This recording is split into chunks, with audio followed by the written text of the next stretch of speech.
Tenemos el gustazo de saludar a Gervasio Buñoz, de Inquilinos Agrupados. ¿Cómo te va, Gerva? Buen día. ¿Qué tal? Buen día, ¿cómo andan ustedes? Bien, compañero, feliz año. Bueno, Igualmente, sí. contanos porque han sacado una encuesta contanos cómo la hicieron desde Inquilinos Agrupados, da cuenta de la situación que se está viviendo. Sí, siempre hacemos informes trimestrales. Estoy tratando de conectar la computadora, perdón. No, no, se te ve bien. Siempre hacemos informes trimestrales, sobre todo desde el decreto 2023, Ujú. Agenda 2023, y, y ahora hicimos un informe anual para evaluar el impacto del decreto en los inquilinos, en las inquilinas a nivel nacional. Y por supuesto que te diría que hay dos situaciones. Por un lado, la económica, una grave crisis económica en los inquilinos, en las inquilinas, de endeudamiento, de reducción de consumo de bienes fundamentales, alimentos, salud. Y por otro lado, condiciones profundamente abusivas eh, que impone el mercado inmobiliario para los contratos de alquiler, ¿no? Contratos cortos de 2 años o menos, actualizaciones del precio cada 3, 4 meses y todos los gastos a cargo de los inquilinos, ¿no? Ujú. Contanos algunos detalles, Gerva, que te gustaría remarcar de esta encuesta.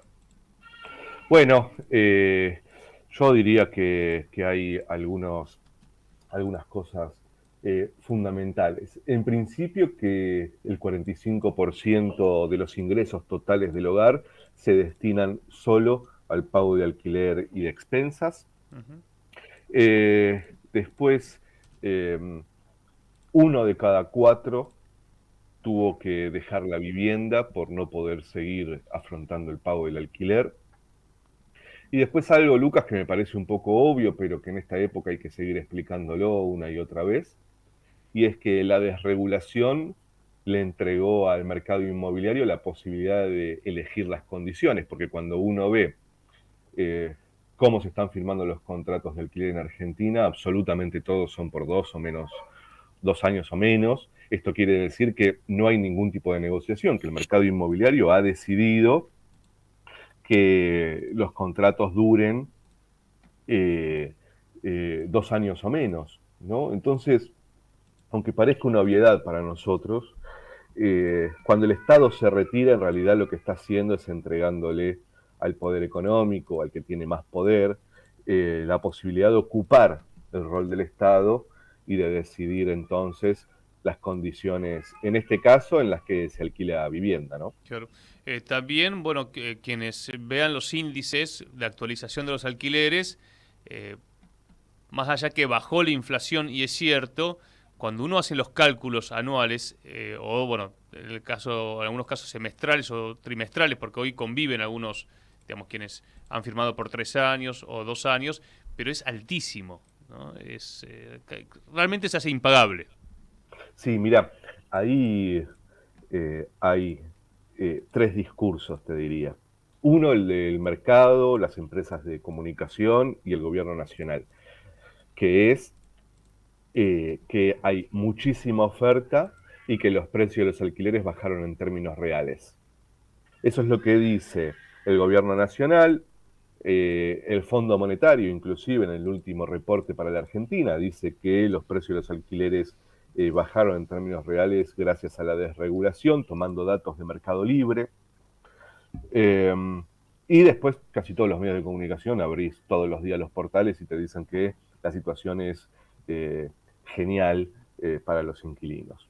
Después están los datos nuestros, en donde nosotros seguimos los precios de los alquileres y durante 2024 nos dio 205% de aumento cuando eh, la inflación fue de 115 aproximadamente para el 2024. Y después está el dato oficial del gobierno nacional, del INDEC, que dice que durante 2024 los alquileres aumentaron un 240%, cuando la inflación fue de 115, o sea, más del doble. Esos son datos oficiales del INDEC completamente ocultados por el mercado y por las empresas de comunicación. Entonces, eh, creo que esto también convive, Lucas, con un silencio absoluto acerca del drama de la vivienda en tiempos de Milei, de nuestra clase dirigente. Es muy loco, es sorprendente que de la vivienda no se hable como una de las cuestiones fundamentales de nuestro pueblo. A mí me sorprende muchísimo, Claro. muchísimo que, que tanta gente esté a la deriva, que no tenga un lugar donde vivir, que sea imposible sostener la vida pagando los alquileres carísimos y sin embargo haya tanto silencio. Ujú. Bueno, es un año electoral este en el que se van a escuchar seguramente propuestas, debate político. Vamos a ver si se encara o no, desde qué espacio el tema de la vivienda. Es cierto que con el fracaso del gobierno anterior y el fracaso de lo que fue la ley de alquileres, porque no tuvo aplicación, no porque la ley era mala, sino porque en realidad se la dejó a la deriva en su aplicación. Bueno, hay que ver también cómo desde el campo popular podemos, bueno, encontrar referentes y espacios como para poder recuperar propuestas importantes como para que el Estado intervenga, porque si el Estado no interviene, va a seguir viviéndose esta situación, ¿no? Sí, no tengo mucha esperanza respecto a eso. Eh, por lo general, cuando intervienen en el mismo sentido que lo hace el mercado, ¿no? Este discurso de eh, que tiene que haber una asociación entre el Estado y el mercado, de que hay que aumentar la oferta. Ujú. No se diferencian demasiado y me preocupa bastante lo que puede pasar en las elecciones de este año, en términos discursivos, pero además de quizás un apartamiento de un sector de la sociedad para ir a votar y volver a confiar en algún proyecto político alternativo, ¿no? En materia de vivienda se sigue repitiendo lo de la casa propia, eh, así que lo de la vivienda es un tema grave, que todavía no se ha saldado el debate hacia adentro de nuestro sector, ¿no? Ujú. ¿Y la organización cómo viene? ¿Cómo vienen inquilinos agrupados? Venimos golpeados, hay como nuestros compañeros y compañeras de organizaciones de inquilinos de todo el país, hay una sensación de que no vale la pena eh, seguir.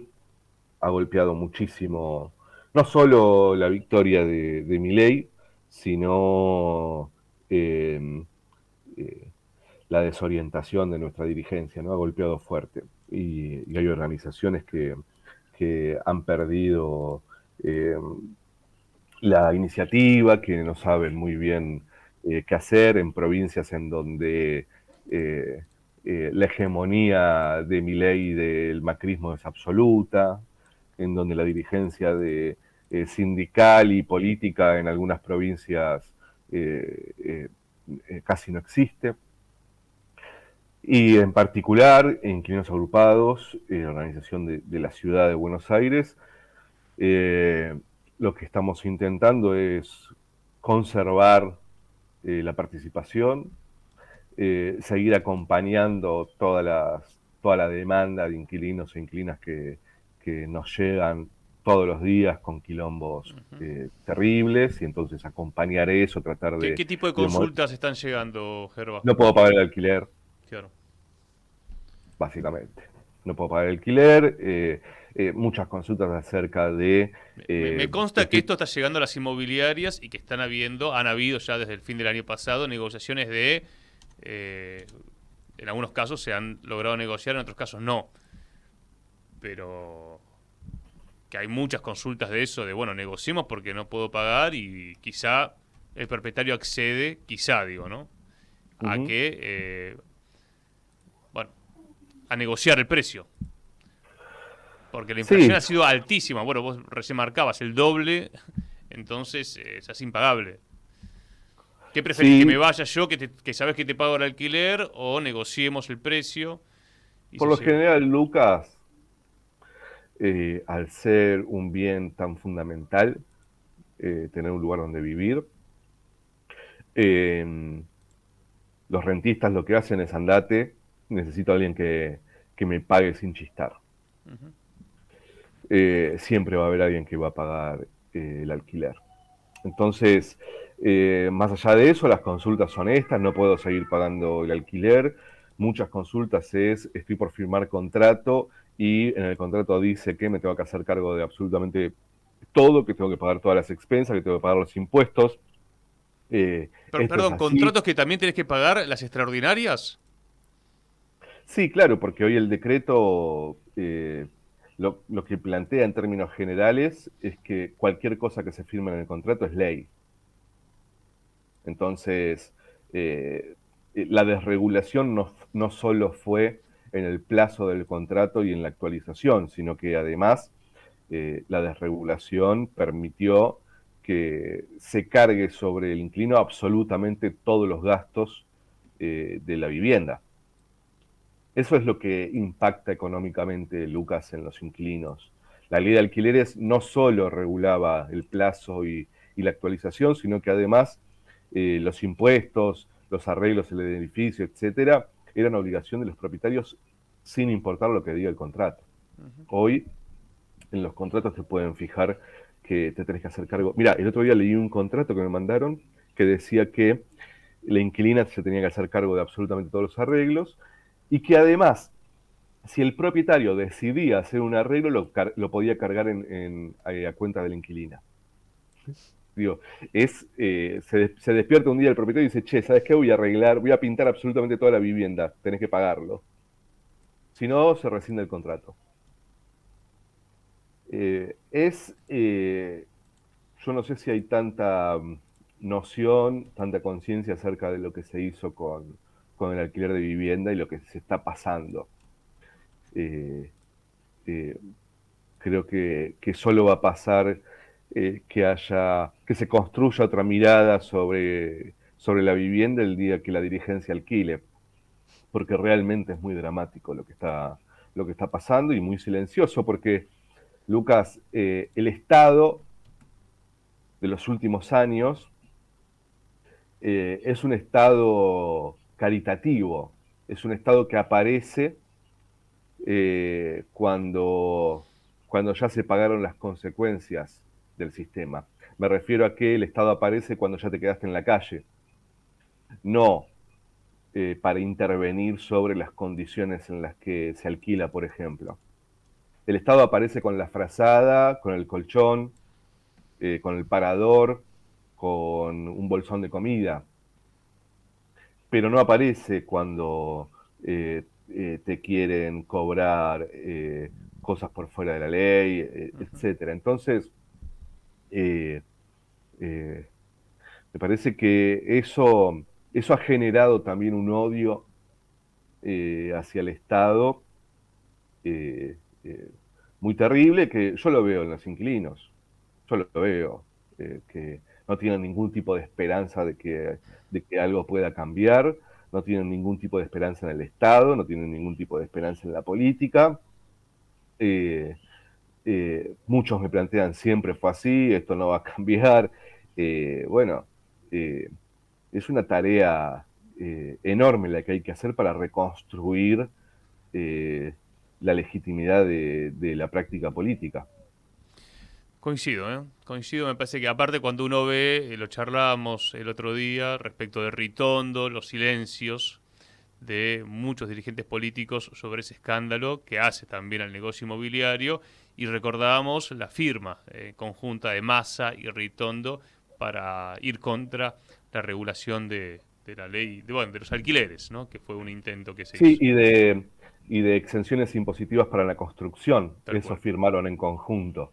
Pero además, Lucas, yo creo que hay algo más de fondo, mucho más real, que golpea, te diría, más en los cuerpos, más que entender los grandes negociados y el blanqueo y todo eso. Hay algo que golpea en lo cotidiano y tiene que ver con que todos saben cómo viven.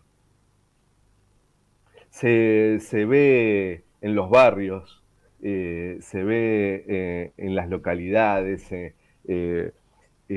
sabe en las provincias, se sabe de quiénes son las casas, se sabe de quiénes son las inmobiliarias, se sabe de quién es tal construcción o tal otra, de quién es tal hotel o tal otro.